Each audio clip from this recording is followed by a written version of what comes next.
We need to book a flight. You're gonna go to a Spanish concert? Yo, what world are we in? It's a vacation. There's beaches, right? Can we take like a minute to be like, yo, Method Man is still working out in Statin Island? I'm screaming. Actually, I had this situation a year ago. I could actually speak to this. Oh, he's triggered. Let's go. What's up? Welcome, guys, to Central Discourse, the ultimate podcast where everything music and entertainment collide with plenty of tangents. Lots of tangents. Yes, of course, from Gabe's behalf, but I'm Nyla Symone. From my behalf? What do you mean? We both do this. I know, but you started, and then I just feel the need to respond. Why? Because I be saying some bullshit? You be saying some shit. No, sometimes it be some shit like, yeah, I felt that, and then sometimes it be some shit like, what is So am I like the, I'm the problem? You pick your days. You be the problem sometimes. Cue Layla. Cue No. Layla. Shut up. Anyway, I'm Gabe P. Yes, I'm Nyla Symone. And we are back. Episode, what number are we on? 2. Episode, well, technically, yeah, 2. Dose. The second official episode. Those other ones don't count. I count them in my mind. 0 don't count, and then the one before, that was just the pilot. Yeah. How we feeling today? We feeling good. Don't try me, Gabe. What? Don't try How was me. I trying you? I was literally just genuinely asking how we're feeling today. Oh, I feel good. Why you taking that personal? I don't know. Like, we didn't even start arguing about nothing yet. All right.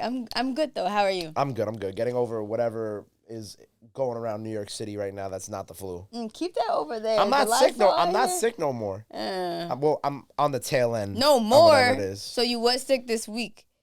I mean, we need to open the door in here. I'll be damned. Nah, you're not gonna get sick, bro. If I was around my whole team this week and everybody was fine, you're gonna be fine. Somebody check in on Toby. But okay, we have a lot to get into this week.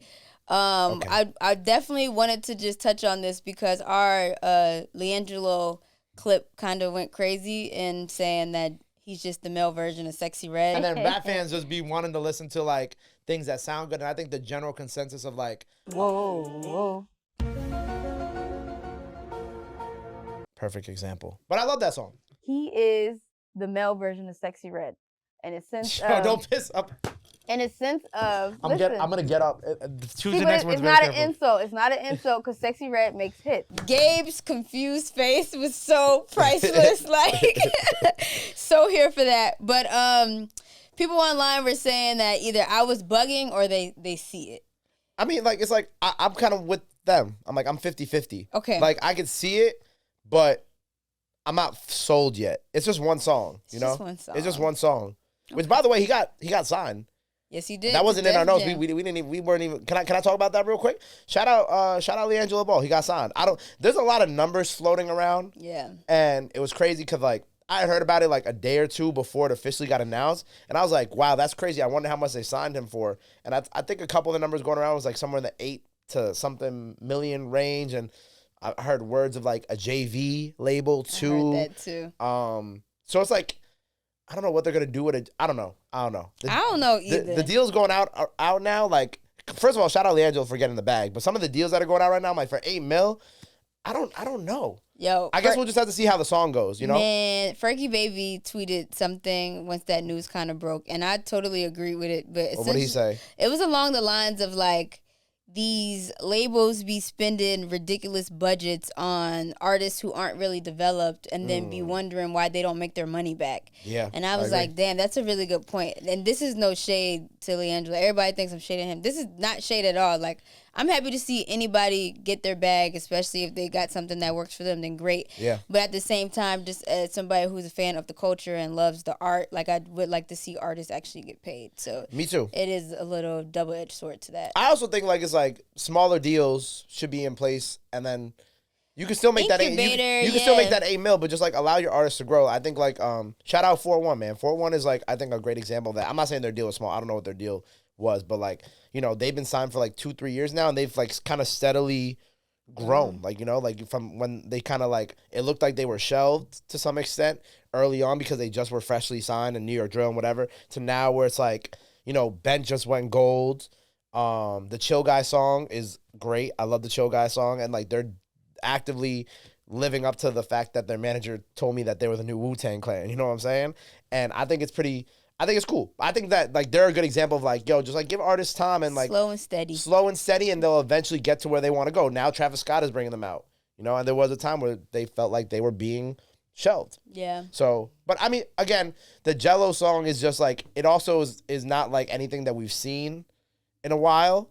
Like just the other day, I think I went on Spotify and it was at like 15 million streams or something like that. And we were only like a week in at that point. And I just thought it was funny, like the memes where it's like Lil Baby didn't realize his biggest competition would be LiAngelo Ball. I will say, I do feel like,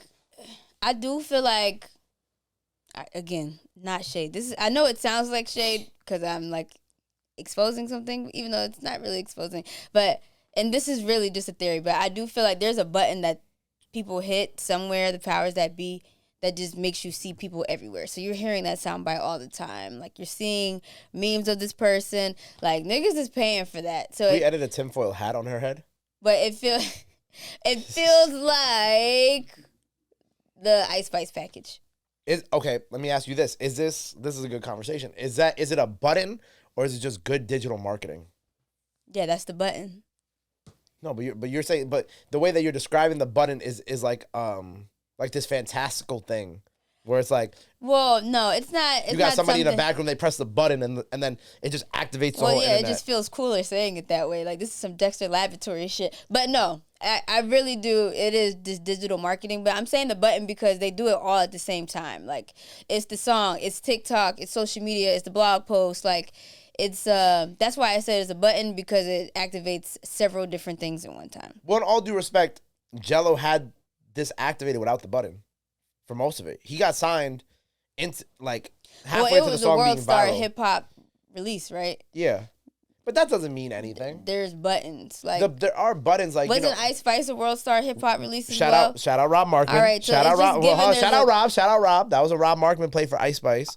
Yes, shout out Rob. But I'm just giving Rob his flowers. I'm just giving the math now. I know you're giving the math, but I'm saying, but like, just because they signed a deal for one song, most of those one song deals, especially like, I mean, I don't know the full details of Ice's original thing with Munch and Bikini Bottom, but like, it's not a lot of money for real. I'm not talking about, this ain't even about the money. No, I'm saying that there's not enough money to activate the button. Oh, okay. You gotta have money to activate the button, right? Oh, okay. Like, for example, like, I'm trying to, I don't want to say who it is. Okay, but like, when I was having conversations with people about digital campaigns for some of the biggest songs of last year, right? There was one particular song, I don't know if it's public knowledge, so that's why I don't want to say the artist, but for the song to go in the top 10, right? The initial marketing campaign was like $150,000.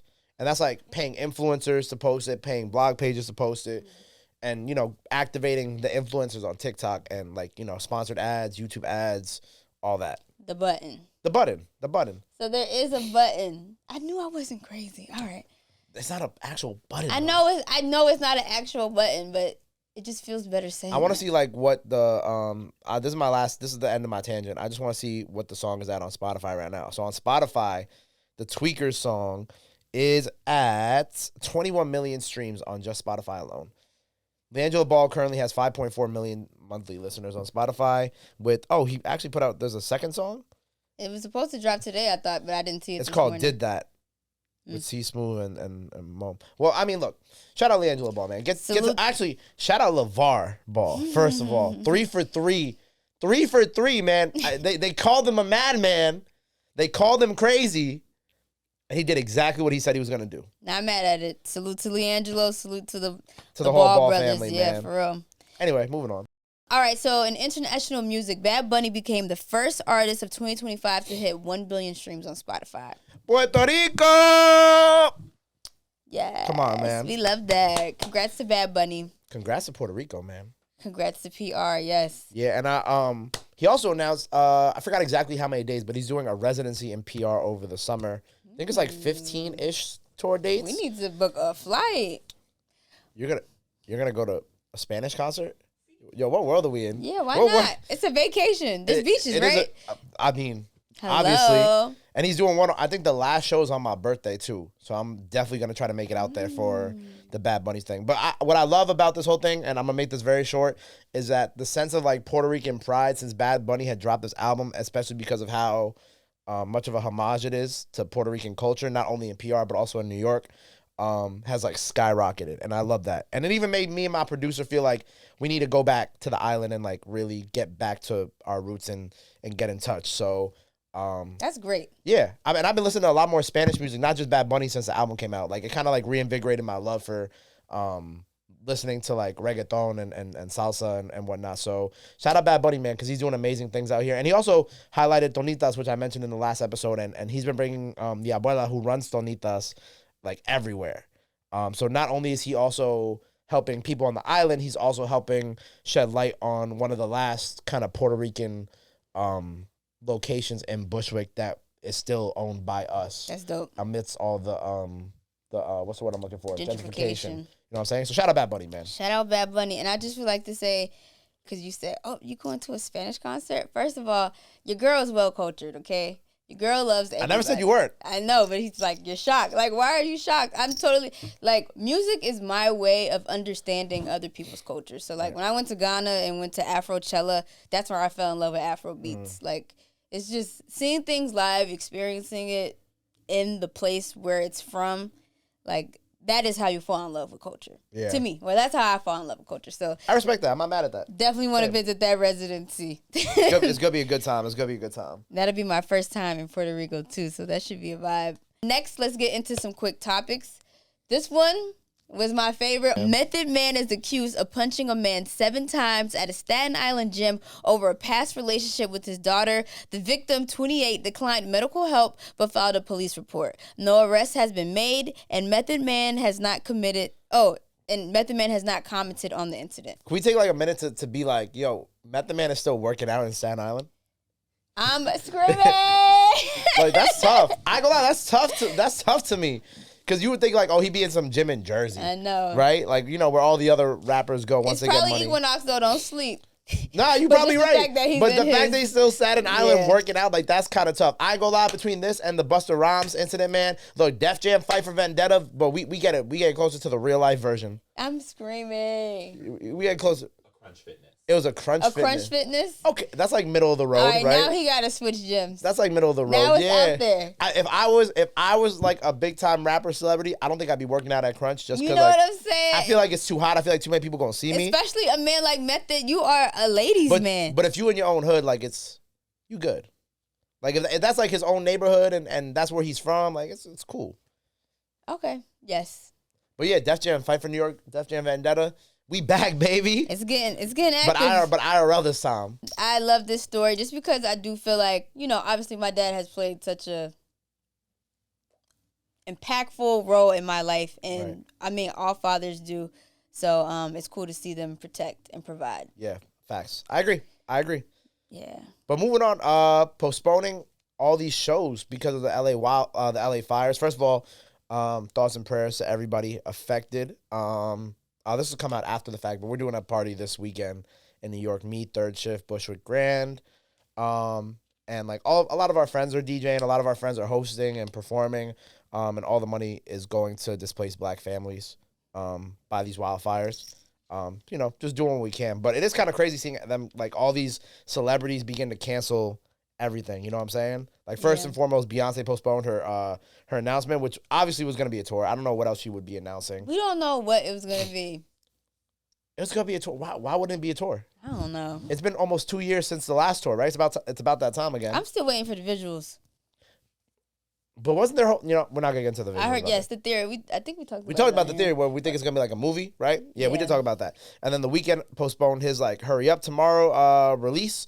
And what did he do? He postponed it to the end of the month, and then Spotify had canceled its Grammy Week events, including the annual Best New Artist Party and the 2025 Songwriter of the Year party. It's like, are we still going to LA, or is that just slow? I don't know. I still have plans to go to LA for Rolling Loud, but I have been hearing that like a lot of the stuff that like was going on for Grammys Week, besides the actual Grammys themselves, all that is being canceled due to the wildfires. Cancel this flight or what? As it rightfully should be, though. I feel like the main events should be able to happen eventually. But, like, all these little other things going on, it just kind of feels like in bad taste. Like, how could we be partying, celebrating the Grammys when people are losing their lives? But that's why I don't understand. Why would you say move the Grammys to New York?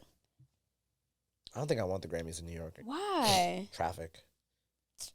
That's going to happen anyway. Yeah, but it'll be worse with the Grammys. I mean, okay. I ain't gonna lie, Nyla. You don't drive in New York. Let's just call a spade a spade. Anymore. You're right. But it's been like what, like 10 years almost? Oh my God, no. So since you were like 15? It's been 4. It's been 4 years. It's been 4 years. Look, I ain't gonna lie. It's been 4. You've been taking the train for 4 years. I respect that. But you haven't had to deal with the congestion pricing, Thank the God. increase in Hallelujah. traffic. Like, if the Grammys come back, the only good thing about the Grammys coming back to New York is just the parties. That's it. Okay, so that's just, I would love it. That's just me. But okay. Shawnee is here. Shawnee's the voice of God on this show. I know. Wait. The voice of God, the voice of reason, and the voice of hope. Oh, I like that. Dang, right? That was deep. That was good, Sean, right? how does it feel? No pressure or nothing. Yeah, I'll take it. Voice of God. I appreciate that. He's turning red over here for real. He's our off-screen Parks. He's our, I don't know who does the off-screen. I forgot their names on the Roy and Maul podcast, but he is the voice of God. Yes, man. All right, so Sean got some topics for us. What are we talking about this week? All right, so we're here with the Word on the Curb, conversations around culture and entertainment. Hold on, pause. By the way, love Word on the Curb. Word on the Curb. Such a cute concept. All right, so the first topic we're going to dive into. Elliot Wilson and Cameron recently addressed their ongoing feud in a new episode of Talk with Flea, diving into Wilson's critique of Cam's media pivot and the growing presence of celebrities in journalism. Wilson previously questioned whether figures like Cameron bring genuine expertise or if these moves are just cash grabs on a recent episode of Rory and Maul, sparking backlash from Cam and Mace, who called Wilson washed and hater in a lengthy but funny post on It Is What It Is podcast. So, my question to you guys, do you think Elliot Wilson is just hating, or does he have a valid point pertaining to celebrities entering the media space? I mean, two things could be true. You know what I'm saying? But also, I think, shout out Elliot, because Elliot also gave OTR a nice little shout out on the It Is What It Is podcast, right? But I think if you're someone who has been in the game as long as Elliot has and has done a certain level of work and all the stuff he's done with XXL and the Rap Radar podcast and all that over the years, like if I saw someone who was a celebrity at first or was an artist at first kind of beginning to creep into my space, of course I would feel the way. So I think like, you know, it could be looked at as hating, which I guess in some respects you could say it is, but also is like, I think he has a valid reason for himself personally to be upset, which is why I personally can't be mad at him, because I feel like if I was in that position, I would also kind of be looking like, why is this happening? But at the same time, if it's entered as a consumer, as Gabe P, like just enjoying things, like I enjoy the Joe Budden podcast. I enjoy the Cam and Mace, It Is What It Is. Like, you know what I'm saying? The whole Cam and Jim Jones back and forth, like that was entertaining to me.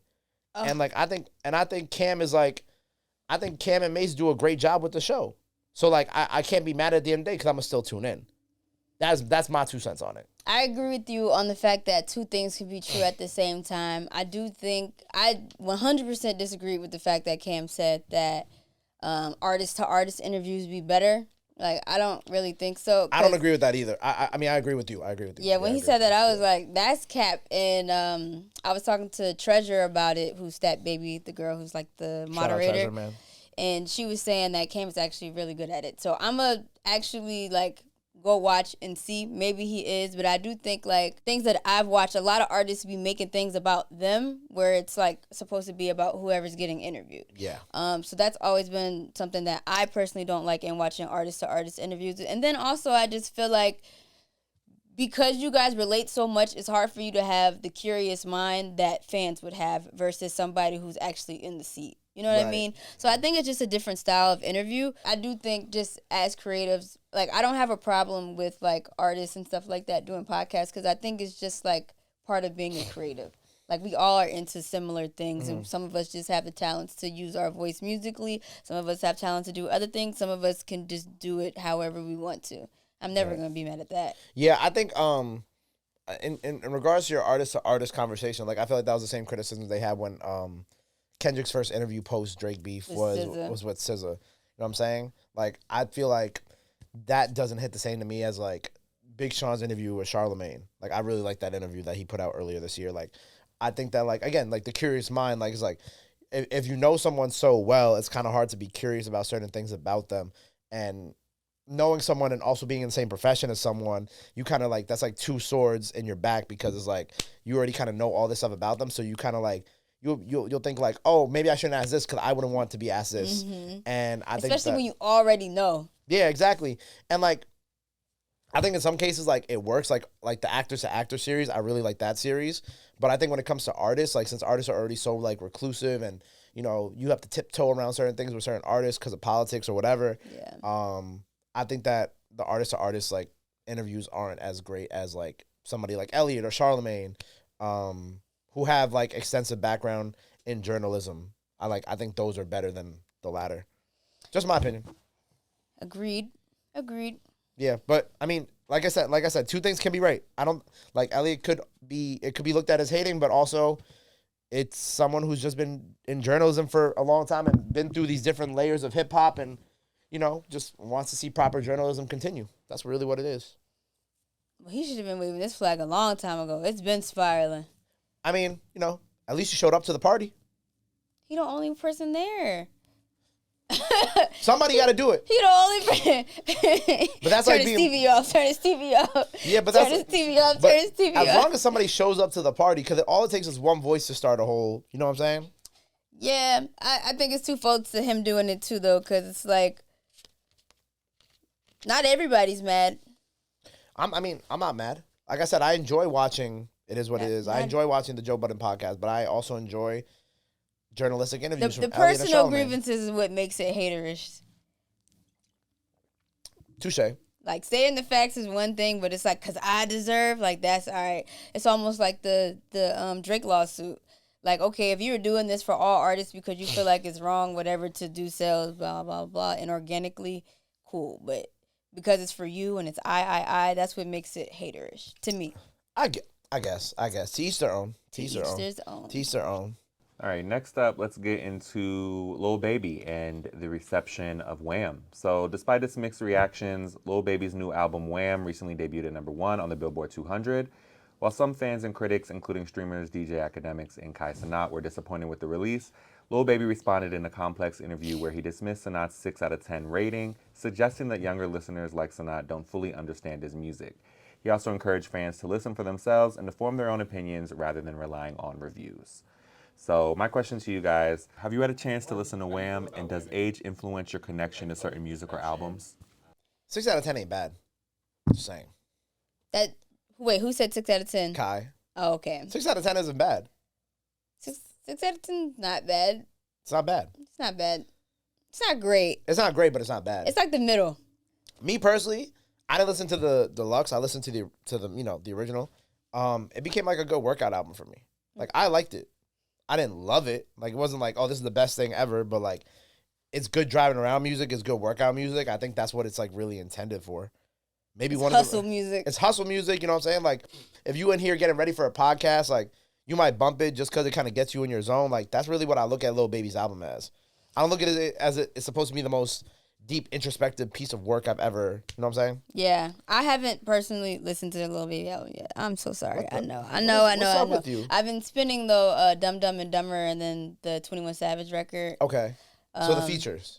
The features. I've just been spinning those, but I haven't, like, sat and digested the project yet, but I will. To answer your question, Shawnee, originally, do I think age plays a role in, like, how you receive music?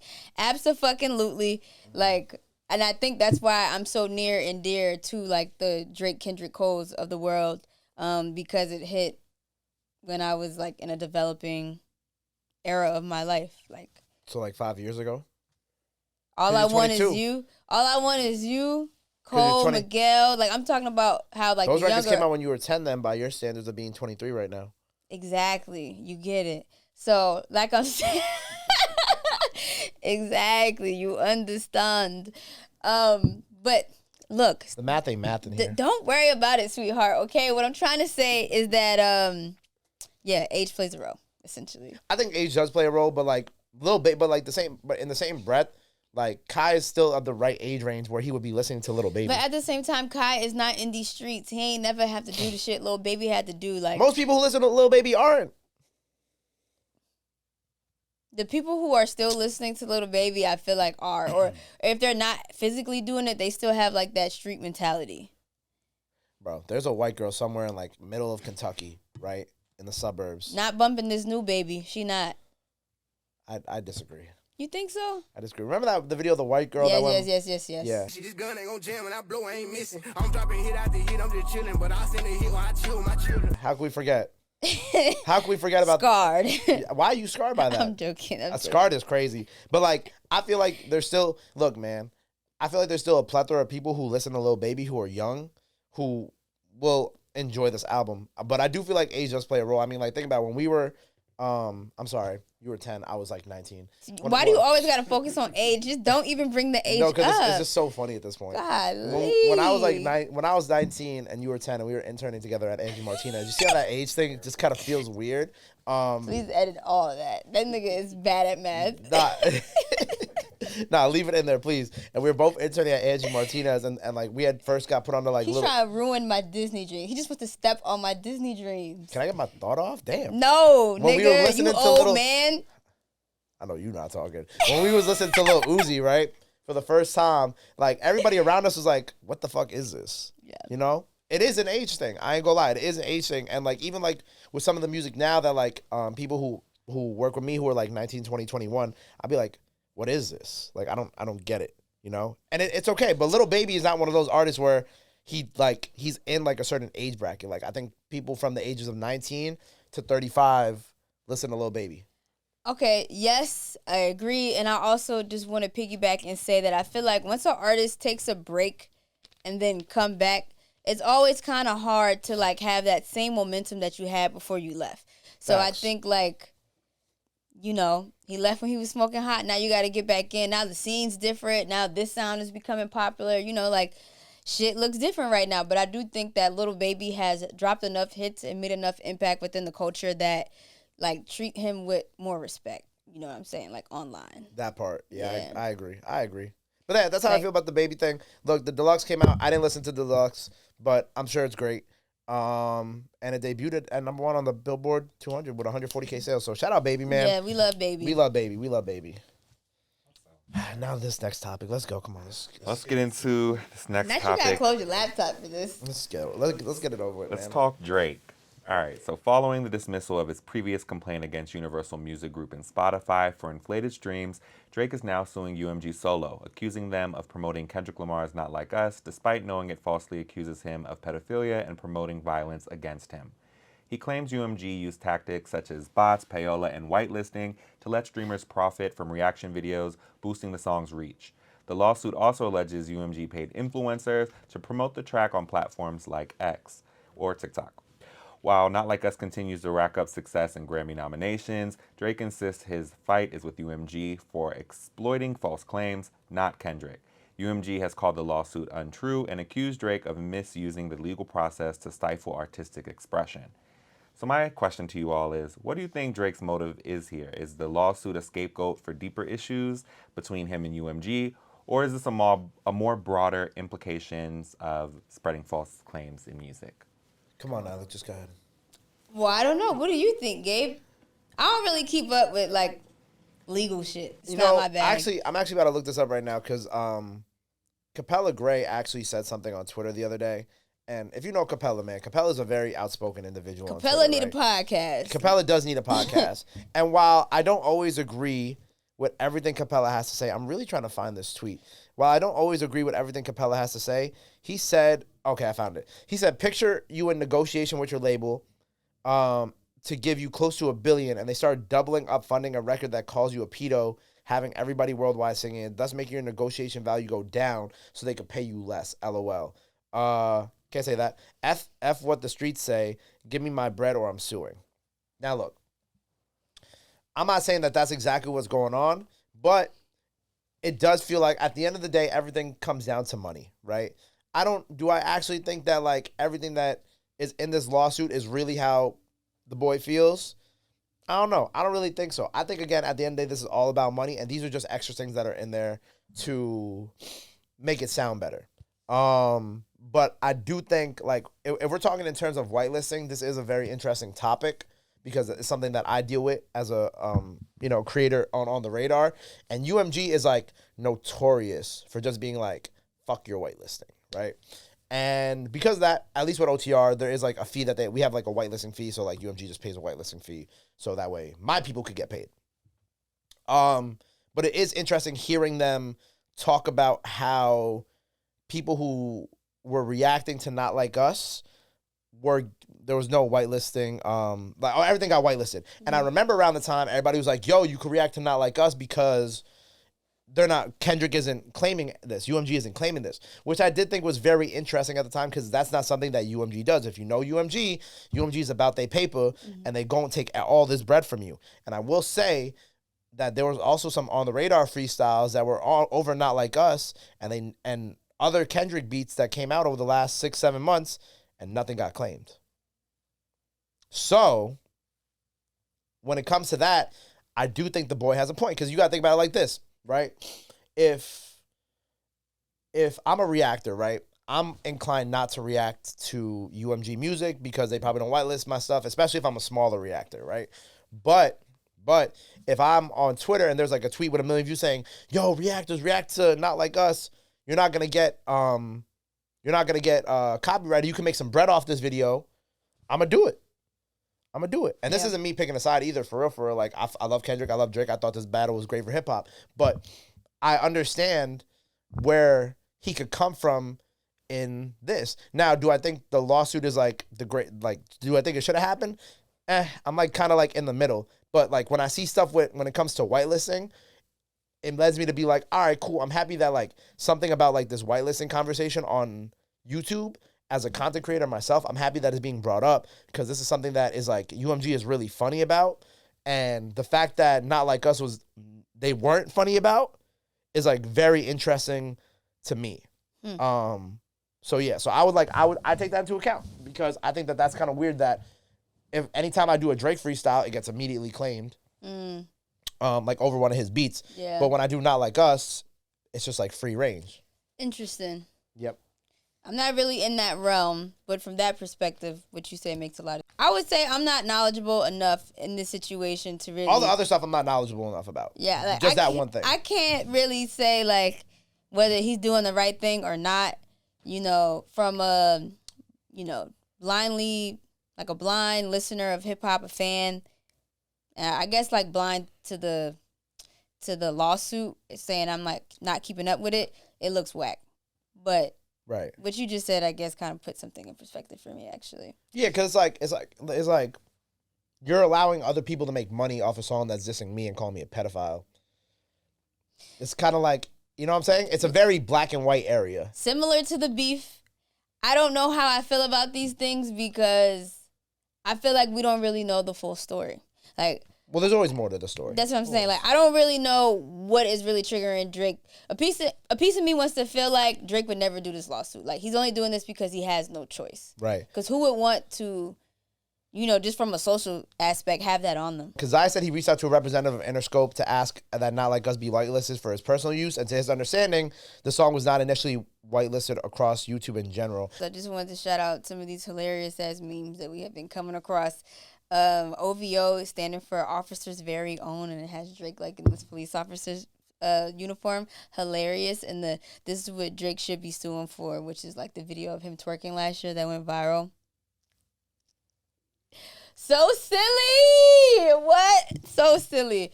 But honestly, prayers out to Drake. He's had a hell of a year going into a new year. Like this must be a lot.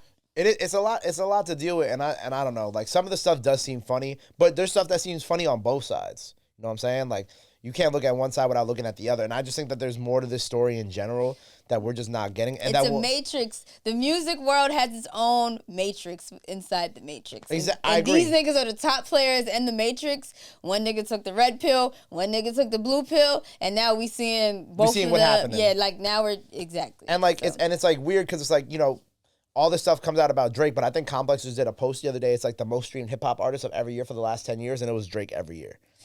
So, and I ain't gonna lie. Like, again, shout out to my nigga Tez, obviously the best manager on the planet. Because how are all three of your artists in the top 10 of the century, that list that we talked about last week? And then, Commendable. And I ain't gonna lie, obviously like I'm a big Drake fan. I'm also a big Kendrick fan, but I do lean more into like certain Drake records, especially like the Conductor Williams type beats. Like that's my favorite Drake. Yo, did we talk about the what is it? The what? Irish freestyle. We didn't get to talk about the Fighting Irish freestyle. Fighting Irish freestyle. What were your thoughts on it? By the way, shout out to Conductor. Very happy about all the production we've been hearing from him. Hold on. We're talking about. I actually have it. I'm not gonna play no audio because I don't want to get. I actually have it on my laptop. Why? Because one, my producer's a big Drake fan, so I wanted to download it for him so he could actually listen to it.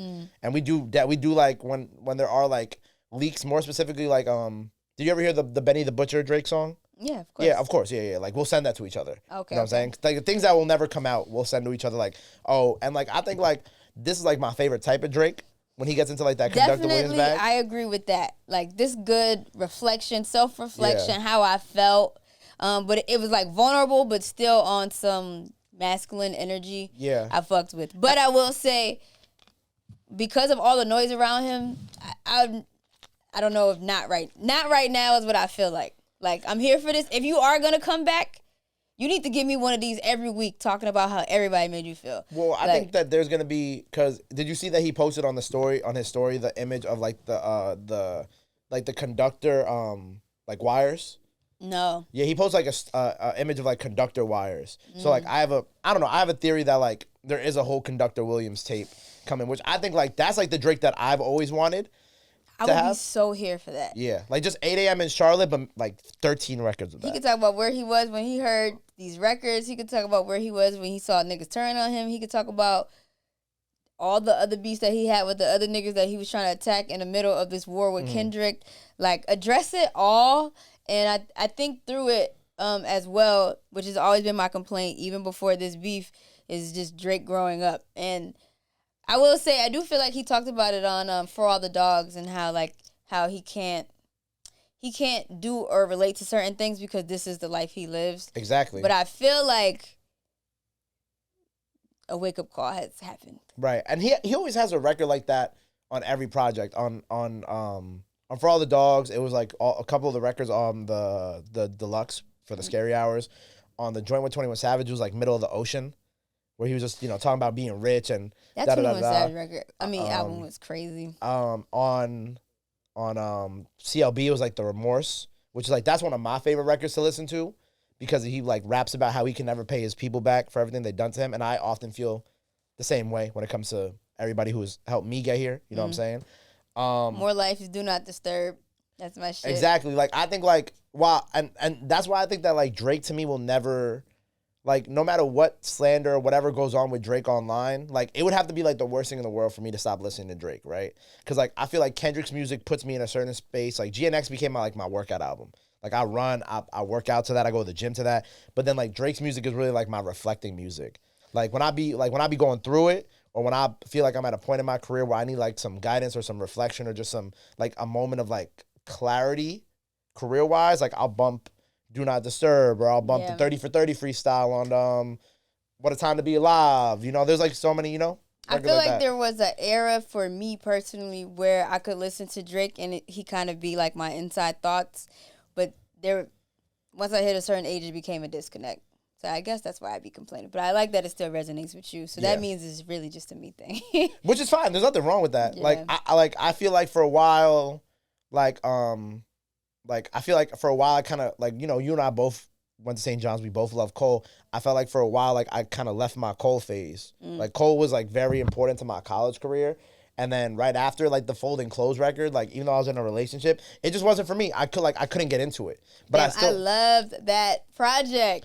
I do love that project too, but, like, as time went on, it just, like, a lot of people felt the same way. As time went on, it just didn't resonate with me as much. But then, like, later on back in life, like, now I look back at that project and I'm like, oh, wow, this actually relates to a lot of what I'm feeling now in life.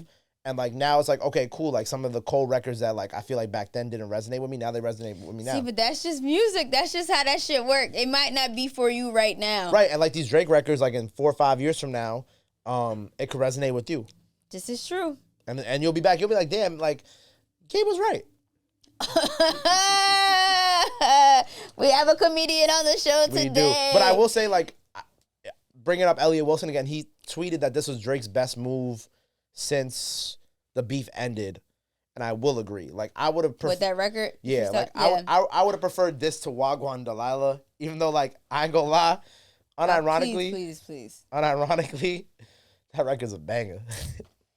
I agree with Elliot if that's what Elliot said. I'm kidding, but like I do kind of wish that like after the beef instead the Wagwan Delilah and the Camila Cabello record, this is how we got that, you know. But we need more of it. Keep them coming. Like I want to hear more. I like it because honestly, when it's like, oh, Drake dropped, I'm not rushing necessarily to hear it. And I know that sounds a little fucked up, but it's like, all right, you give me mad music. I don't really have mad time to miss you. But after hearing that freestyle, I would rush to hear the next one if it's more introspective like that. I probably wouldn't rush to hear it if it was like a feature, like on Camila Cabello's album. Exactly. I never even bumped that, I'll be honest.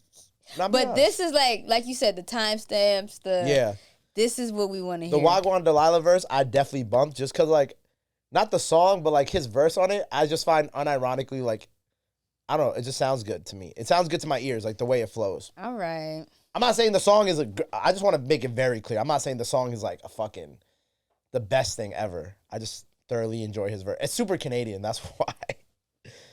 All right, whatever.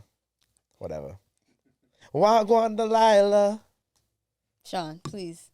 Save me. Shifting gears, let's jump into our next segment, Trending Tangents.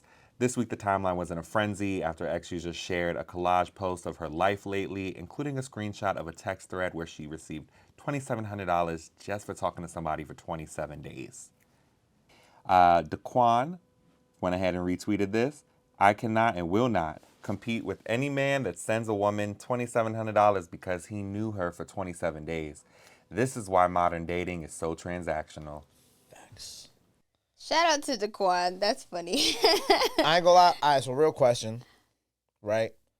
Have you ever been sent this amount of money before? 27,000? 2,700, not 27,000. Oh, 2,700? Mm-mm. Or an amount like with it, like 1,000 up, 1,000 down in this price range. Liar. Must be nice to be a woman, man. I ain't gonna lie. I just said no. But your face said yes. No, I'm really saying no. I'm really saying no. All right. I've never sent this amount of money. I just want to be very, very, very, very clear about it. I feel like the type of guys that do like this, it's two groups of a particular type of man who are willing to do something like this. So him saying this is why modern dating is so transactional. Speak on it. What? The two type of guys that... Look, I don't know. I've never had it sent to me, but just... Look. I don't want to jam up nothing. Nah, you're not jamming up nobody. It's two types of guys. Like, who are the two types of guys? The drug dealers and the rich niggas. Okay, see? You're not jamming yourself up. They still gonna be in your DMs. Like, it's fine. It's fine. Look, I think, like, I feel like, in terms of, like, this, like, first of all, sending someone $1,000 for being with her, for knowing her for 27 days is crazy, right? It's super P. Look, baby, it ain't tricking if you got it. That's crazy. 27 days, thank you. Let's make this a lifetime. What? Just to be fair. Just to end up sad and lonely anyway is crazy. Wow. Damn. Just to end up sad and alone is crazy. Oh, my God. Like I ain't gonna lie. You doing all this? First of all. You doing all this. Like, yo, you doing all this. You don't even love the person. You don't even know the person. How do you know you don't love the person? Yo, bro, I will give you $1,000 right now if you could prove that the guy who gave her that $2,700 knew what her favorite color was. Ooh. Okay. All right. See, and that's what I was going to say is that though I am definitely into the sweet nothings, like a random $3,000 Cash App, you know, it's great. I wouldn't even accept it. Yo, can we put the Bernice Burgos clip from the Joe Budden podcast? But if you know the little small things and you say, babe, here's $500, go and get yourself some more panties. How you know I need some? Oh, I checked your drawer. That's what I be doing. You know, just the little details. If I'm in the supermarket and I'm talking to you or you text me, hey, what are you doing? I'm in the supermarket. And you send me like $500, that's like, whoa. You thinking it's just little stuff like that. It's little shit, yeah. You know damn well, ain't nobody doing that shit, bro. Doing that was the best thing to come out of that. Oh my God. She said, you go in my panty. Why am I going in your panty drawer, bro? That's none of my business. Women be like, stay out of women's business. And then Send me $500. Anyway, finish your thought. Fucking hilarious. Finish your thought. Go ahead. What was I saying? We're talking about knowing her favorite color and being together. Yeah, I'm about to say, me personally, I wouldn't even start to take those type of gifts if I wasn't actually interested in like creating a genuine bond with you. Like, I'm not just here for the money. Okay. We could fuck with any nigga for some money. I at least got to be interested in you. Well, you're a different type of woman. I ain't gonna lie, Nyla. Like, well, all right. Like, you and I operate on a very similar frequency, right? I ain't about to waste my time. 3 up, 3 down type shit. You know what I'm saying? Like, we round up, we round down. We're on like a similar frequency. Yeah. But like, I feel like that's just not the type of people we are. Like, you saying you don't really want that unless you really fuck with the person, which is respectful. I'm saying that like, I don't go out my way to do nice things for women unless I really like fuck with them like that. You know what I'm saying? Because I feel like every man has like women that they'll do nice things, that they know that they could do nice things for because they see a possible future. Yeah. And then there's just some women that you go out and you get drinks with and you just do what you do after, and it is what it is. Oh, Lord have mercy. Lord have mercy. That's just how the world works. I know. I'm not a fan of the latter. No, but women be doing it too. This is true. Like, women got guys that they just go out on date, that they actually take the time to go out on dates with, and then they got guys that they just call when they bored and want them to come to the crib. And then this is just one of those situations where it's like, yo, bro, like, I've never seen, and I'm sure that there are, but I've never seen a situation where a woman has been completely spoiled like this, like, and like this quickly too. Like, over time is like one thing.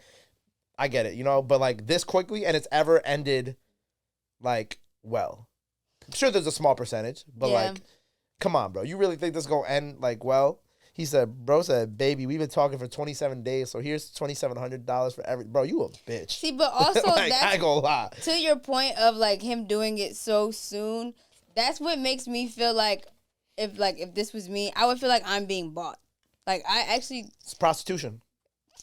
Essentially, and I don't really like that. Like, I need to know your favorite color. I need to know that I like you before I start doing anything That's what I'm trying to say. Like, when men be like, I don't pay for sex, all of y'all are lying, bro. Yeah. All of y'all pay for it one way or another. Y'all pay for it in dates. Y'all pay for it in flowers. Y'all pay for it in X, Y, and Z. Damn, and flowers don't count. Leave flowers out of it. All right, fine, go ahead. Stop lying, bro. Why do flowers all count? Men pay for sex. It's just, are you gonna pay for sex in a full date night, or are you gonna pay for sex by just, going somewhere where you can just pay for sex? Even how you're saying it sounds transactional with the dates. Bro, because that's what most of modern dating is, bro. It's transactional. Am I wrong? I don't know. I don't really be outside like that. Liar. I really don't be outside like that. But you have gone on dates, so you know what I'm trying to say. But it's never been transactional. And I'm not trying to pry into this. We're not trying to pry into each other's love lives here, but no. At all. But like, dating is still transactional at the end of the day. In some shape or way or form, dating is transactional because at the end of the day, it's all about survival. Okay. It hasn't really been transactional on my accord. Mine's is more so, does this make sense? Do you bring me peace? That's transactional. Oh, all right. Well then, is that not Sean? Please, is that not transactional? Am I crazy? It can be. That's kind of transactional. Okay, well then if that's transactional, then yeah. Because you're transactioning peace for him for peace for you.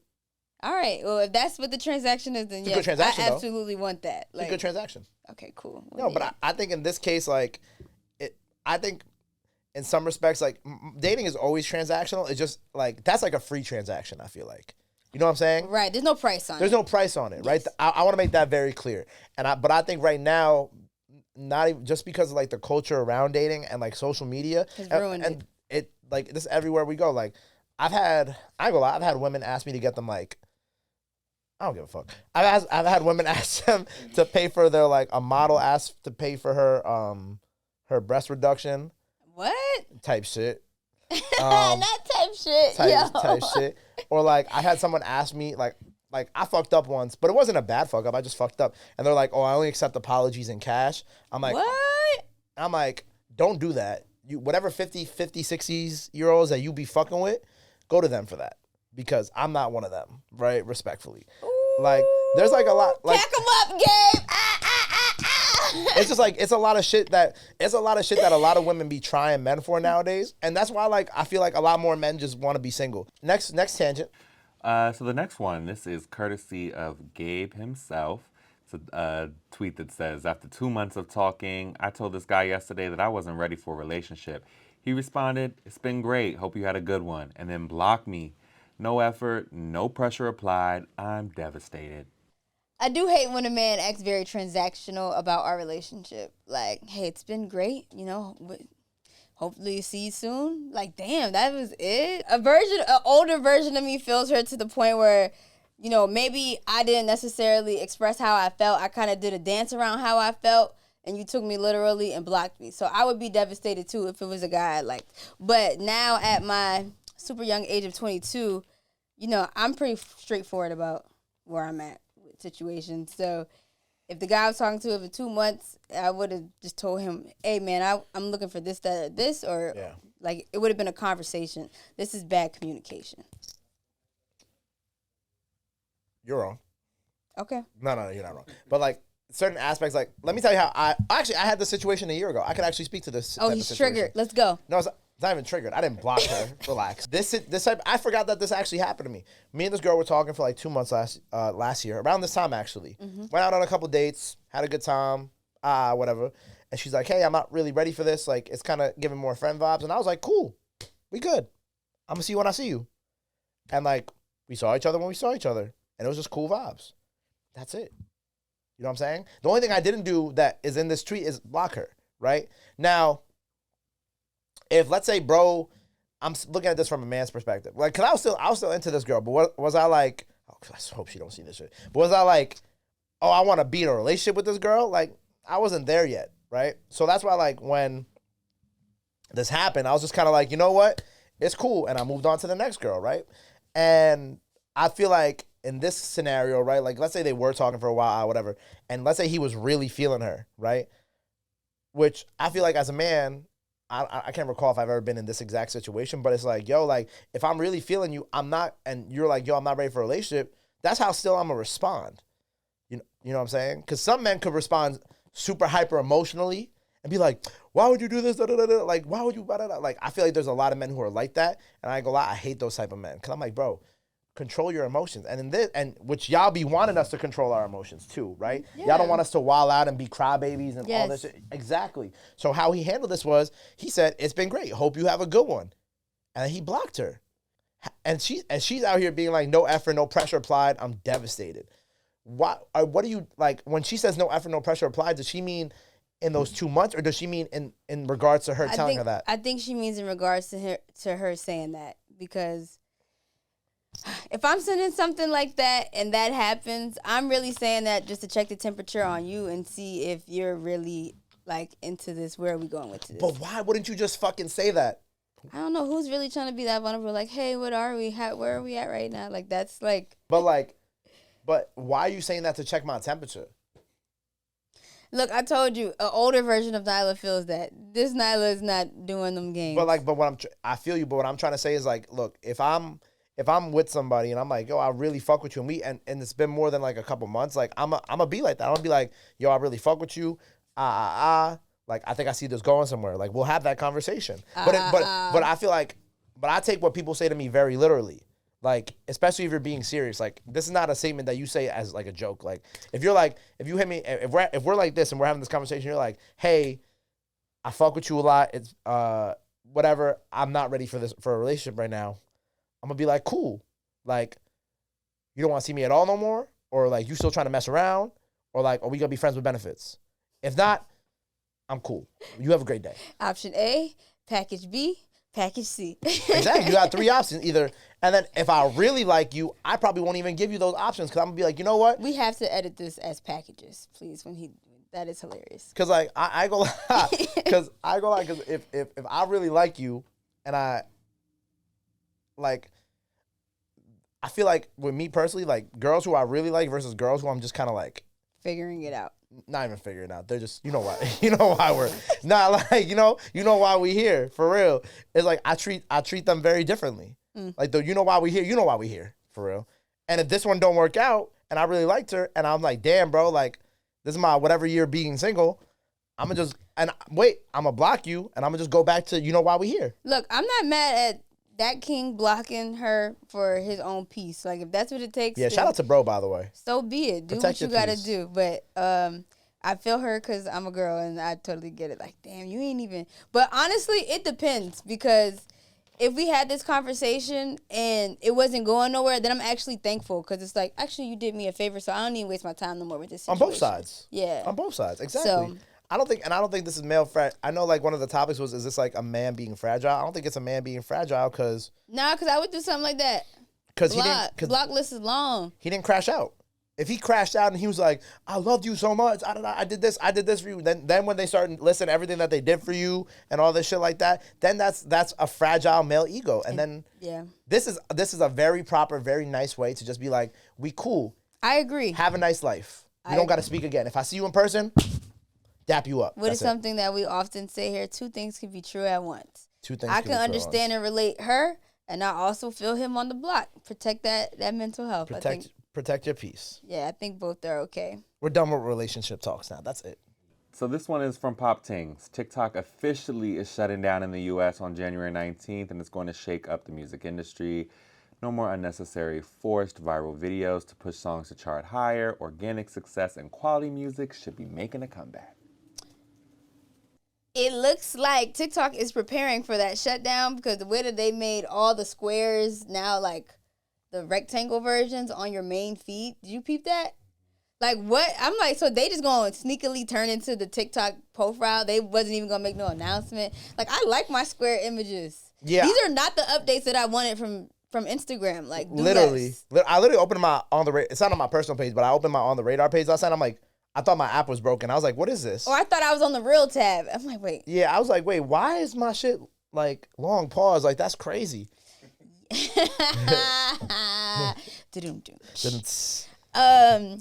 so I don't know. I'll be happy. Well, no, actually I won't be happy. I'm actually pretty mad about it, and I'm hoping that it's not true, because I want to keep TikTok around.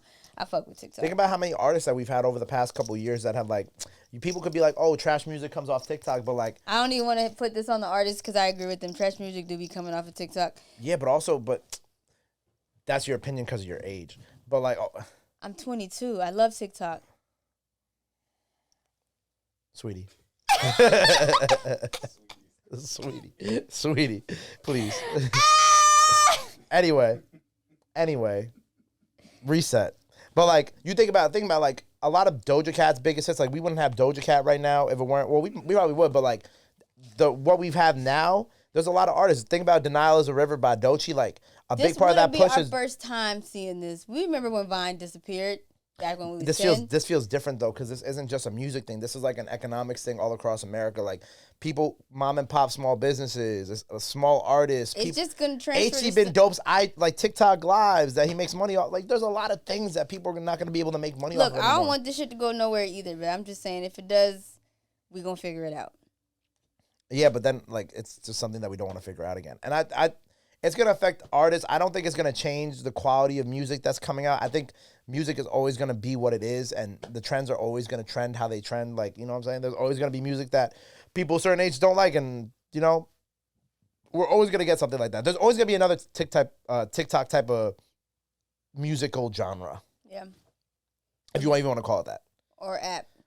Trump, save us, please. What? All right. Nah, I'm dead ass. Sean, Biden ain't doing nothing no more. Sean, what is next? No, hold on. Trump is literally coming into office on Monday, bro. By the time this episode is out, Trump is in office. Unban TikTok, please. I want TikTok around. You know what I'm saying? I like connecting with people around the world on TikTok. All right. Go ahead. All right, let's jump into some hot tracks and hot takes. What you listening to this week?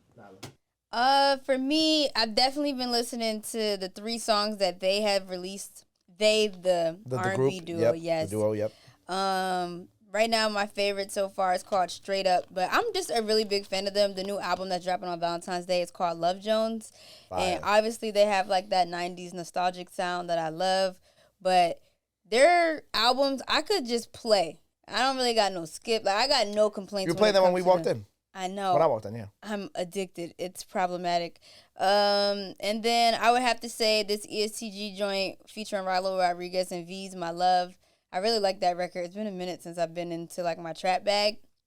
But that's doing it for me. And then, yeah, I'm going to stick to those two. Okay. Right now, for me, I'm listening to that new Central C and 21 Savage, GBP.